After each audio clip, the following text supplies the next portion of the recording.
Buenos días. Este video se corresponde con el módulo 1 del curso sobre derechos de la naturaleza y en el mismo vamos a hacer una introducción. En realidad es una introducción más amplia que aquello que se vincula al reconocimiento de los derechos de la naturaleza, porque lo que vamos a intentar reconstruir muy brevemente son las distintas traducciones que hacia el campo legal se han dado en relación a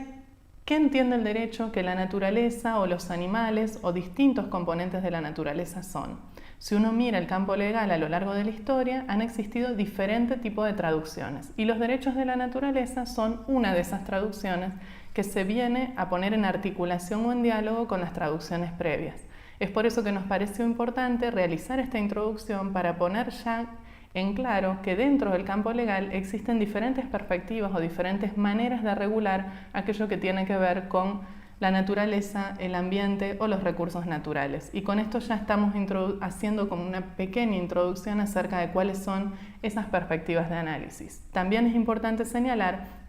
que esas diferentes traducciones, estas tres que acabo de nombrar, se encuentran yuxtapuestas en los sistemas legales, es decir, que incluso en aquellos sistemas en los que se ha reconocido a la naturaleza como un sujeto de derecho, también es verdad que existen regulaciones sobre recursos naturales y también se da un reconocimiento del derecho a un ambiente sano. Este módulo entonces tiene meramente un carácter introductorio, se encuentra a mi cargo y a cargo de un docente invitado que es Rodrigo Míguez de la Universidad de Alessandria en Italia, y con él vamos a diseñar el trabajo práctico que tenemos pensado para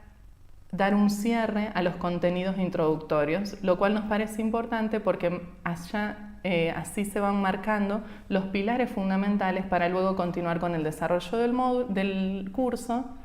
que esto sí va a tener mucha relevancia en función de que a lo largo del desarrollo del módulo nos vamos a abocar a una de esas traducciones que son los derechos de la naturaleza. Con respecto a las diferentes traducciones que encontramos en el campo legal, en primer lugar yo ya hice alusión a una de ellas. La primera de ellas, podríamos decir, es la que considera que la naturaleza es una suerte de conjunto de cosas o de recursos a explotar. Cuando nosotros tratamos de colocar un momento a partir del cual se empieza a tener esta idea, lo que encontramos a lo largo de diferente tipo de literatura, no solamente literatura de tipo legal o jurídica, es que los recursos o cosas a explotar encuentran un lugar en el campo del derecho de esa manera a partir de la modernidad. Es decir, que dentro de la modernidad la naturaleza es colocada en un lugar específico al interior del plano legal que tiene que ver con una especie de cúmulo de recursos explotables. En un principio nos encontramos con que ese cúmulo de recursos explotables era explotable con un carácter casi ilimitado, pero luego, con el devenir del tiempo, se empezaron a generar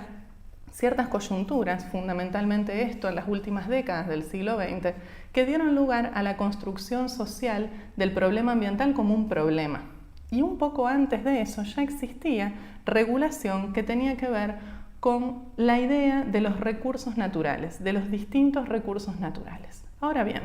¿a dónde encontramos nosotros estas marcas o estas traducciones? Podemos buscarlas a lo largo de diferentes documentos que integran el sistema jurídico de los diferentes países. Uno de esos lugares donde podemos ir a buscar son los códigos civiles. Los códigos civiles del siglo XIX, en términos generales, regulan, por ejemplo, a los animales como una cosa sobre la cual se tiene que responder, por lo tanto se establecen una serie de reglas que hacen a la determinación de un responsable por el hecho de esos animales que son considerados como cosas. Por otra parte también nos encontramos con toda una regulación que hace a la apropiación. ¿Esto qué quiere decir? Por ejemplo, si una persona se encuentra cazando, hay todas unas reglas que tratan de definir cómo esa persona se puede apropiar de ese animal que está siendo cazado. ¿Y qué pasaría si entra en conflicto con otra persona que se quiere apropiar del mismo animal? Esto son unas pequeñas ilustraciones que dan cuenta de la forma a través de la cual se tradujo en el campo legal la cuestión animal en este caso. Ahora bien, un poquito más cerca en el tiempo podríamos empezar a pensar en que empieza a aparecer un área novedosa al interior del campo legal. Podríamos colocar como un periodo temporal, esto depende de los distintos sistemas jurídicos, pero podríamos colocar al siglo XX como el momento en el cual se empieza a desarrollar un área nueva que tiene que ver con el derecho de los recursos naturales. Ese derecho de los recursos naturales se nutre de los desarrollos, por ejemplo, del derecho de la minería, del derecho forestal, del derecho que se ocupa de los recursos hídricos, del derecho vinculado con la flora, del derecho vinculado con la fauna, y si uno analiza cuál es la lógica que existe al interior de cada uno de esos campos regulatorios, se puede ver con bastante claridad que el acento se encuentra colocado más que nada en la productividad. Ahora, esa separación entre los diferentes recursos empieza a ser en cierta medida cuestionada en virtud de que todos los recursos naturales se encuentran interrelacionados. Y es allí a donde algunas personas muy tempranamente, como Guillermo Cano en el caso de Argentina, comienzan a intentar construir una teoría integral de los recursos naturales. Ahora bien, un poquito más cerca en el tiempo, cuando la cuestión ambiental y la crisis, lo que se conoce como crisis ecológica, empieza a ser central en el momento contemporáneo, fundamentalmente a partir de la década del 70, del 80,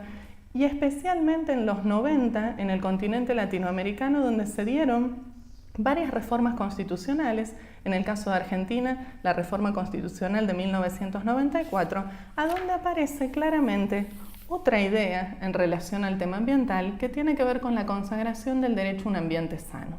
Y aquí cambia un poquito la idea porque se empieza a problematizar esta perspectiva que tenía la naturaleza como un reservorio de recursos. Es decir, de esa idea de los recursos naturales explotables de manera limitada o de manera controlada a partir de un derecho que regula cada uno de los recursos, empieza a modificarse de manera tal que se empieza a pensar en el derecho ambiental que tiende a la protección del ambiente. Ustedes habrán escuchado hablar seguramente del ambiente como nuestra casa, el ambiente como aquello que nos rodea a nosotros los humanos. Y eso es importante porque ese punto distingue bastante esta perspectiva de la que nos ocupa en este curso virtual, que es el reconocimiento de la naturaleza como un sujeto. En el caso argentino, nos encontramos con que el artículo 41 de la Constitución Nacional hace referencia a esta mirada, dado que prevé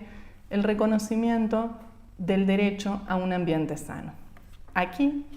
si nosotros lo colocamos en diálogo, que es uno de los diálogos posibles que vamos a realizar más hacia el final del curso, en la parte del abordaje interdisciplinario del derecho en diálogo con otras disciplinas, nos encontramos con que la filosofía que está por debajo de esta idea del derecho a un ambiente sano es una filosofía bastante antropocéntrica, que puede ser en mayor o menor grado antropocéntrica, pero antropocéntrica al fin. ¿Qué sucede con relación a esto? Esta es otra posible traducción en el campo jurídico sobre la cuestión ambiental.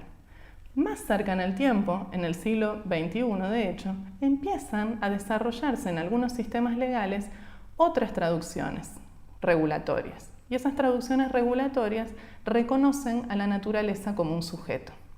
Esto, si bien se da en el siglo XXI,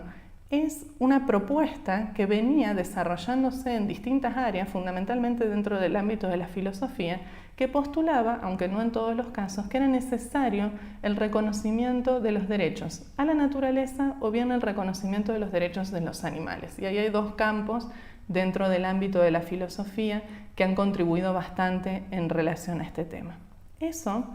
fue traído al campo jurídico y hay un artículo que se considera fundacional, que forma parte de la bibliografía de este módulo 1, que es el artículo de Christopher Stone, a donde él se pregunta si los árboles podrían tener legitimidad procesal. Ese texto fue publicado en 1972 y luego articulado con otra investigadora y profesora francesa, Marie-Angèle Hermite, que se plantea cuestiones parecidas en relación a generar un estatuto específico, un estatuto jurídico específico sobre áreas en las cuales se protege la diversidad biológica. Es decir, es una idea que se empieza a discutir también en el campo jurídico. Pero ¿qué sucede? Y bastante tempranamente, por cierto. ¿Qué sucede? Que estas ideas recién llegan al campo regulatorio en el siglo XXI. En particular en un país latinoamericano que es Ecuador. En el caso de Ecuador, en el año 2008, se dio un proceso de reforma constitucional sobre el cual vamos a volver con mayor profundidad en el módulo 2 de este curso, en el que se reconoce específicamente en el capítulo 7 los derechos de la naturaleza o de la Pachamama. con lo cual allí se abre un camino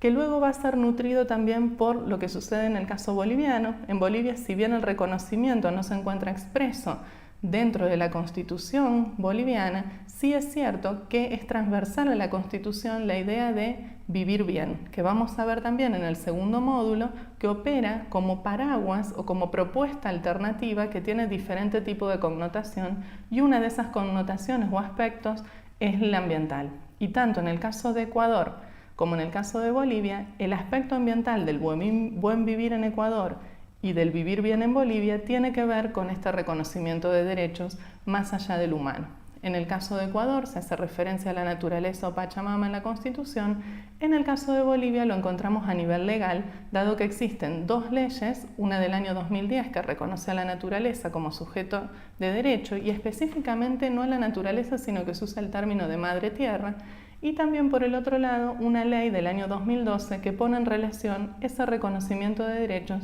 con el desarrollo integral para vivir bien. Todo esto va a ser desarrollado de manera más profunda en el segundo módulo, dado que nos vamos a abocar allí a la perspectiva latinoamericana, es decir, de qué modo se ha dado este reconocimiento de derechos en el caso de estos países. Y luego vamos a volver sobre esto en el tercer módulo, porque ese tercer módulo hace alusión a cómo estas propuestas, que por primera vez al interior del campo legal reconocen a la naturaleza como un sujeto, empiezan a circular más allá de las fronteras de los países latinoamericanos que menciono y empiezan a llegar, por ejemplo, al ámbito de Naciones Unidas, así como también a otros países, en los cuales empiezan a existir y a proliferar proyectos de ley e incluso leyes y estatutos que plantean que la naturaleza o algunos de sus elementos pueden ser considerados como un sujeto. Y entre ellos se encuentra Argentina, en donde nos encontramos con un proyecto de ley que trata de traer esa filosofía o esa perspectiva en realidad al ámbito jurídico. Reconociendo derechos a la naturaleza es un proyecto de ley que se encuentra actualmente en debate en la Cámara de Senadores. Por otra parte, es importante señalar que últimamente, en los últimos meses, se han desarrollado una serie de fenómenos, podríamos decir, y una serie de decisiones judiciales en India, una serie de reconocimientos en Nueva Zelanda, es decir, en diferentes países del sur se empieza a reconocer, por ejemplo, el carácter de sujeto de determinados ríos. Es decir, que se trata de un fenómeno que está avanzando muy rápidamente. La idea que nosotros tenemos para realizar una introducción sólida sobre las distintas perspectivas que existen en el campo legal sobre este tema tiene que ver con dejar los cimientos bien claros acerca de las diferentes posibilidades que podemos encontrar en un sistema jurídico. Podemos encontrarnos con toda una regulación de los recursos naturales, con otra regulación que tiene que ver con el reconocimiento del derecho a un ambiente sano en términos de derecho humano, y por otra parte con esta perspectiva que tiene que ver con el reconocimiento de derechos más allá del límite humano, es decir, una nueva ampliación de derechos que viene a unarse a toda una trayectoria y un recorrido de ampliación de derechos que ha tenido el sistema legal. Para realizar, o más que para realizar, para poder asentar estas ideas, nuestra propuesta es realizar un trabajo práctico que va a ser subido al aula virtual oportunamente para que podamos compartir algunas ideas y podamos así dejar bien asentado cuál es la perspectiva que tenemos en nuestros propios sistemas legales, tanto nacionales como regionales, como también locales, para luego sí seguir con lo que queda de esta primera parte del curso que tiene que ver con lo que sucedió específicamente en América Latina y sigue sucediendo, y con lo que mencioné anteriormente, cómo estas ideas empiezan a circular desde el sur a los espacios internacionales y a las discusiones internacionales.